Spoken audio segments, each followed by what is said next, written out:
श्री साधुल सिंह जी जुजार दाताया बोनी तो दूधिया गाँव वाटो जोवे आवोनी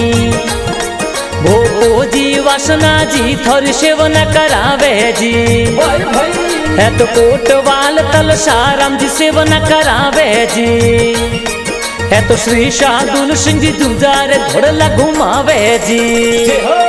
हीरा राम जी समेला राम जी शरणों में आवे जी राणा राम जी कुया राम जी थोने मनावे जी जवाना राम जी भगा राम जी जो तो जगावे जी करना राम जी तलसा राम जी जोत जगावे जी है तो भैरा राम जी सेवक शरणों में आवे जी ओ तो मंगू परिवार दूधिया शरणों में आवे जी है तो डायरेक्टर मोटा राम देवासी भजन बनावे जी है तो देवासी स्टूडियो दूधिया में भजन बाजे जी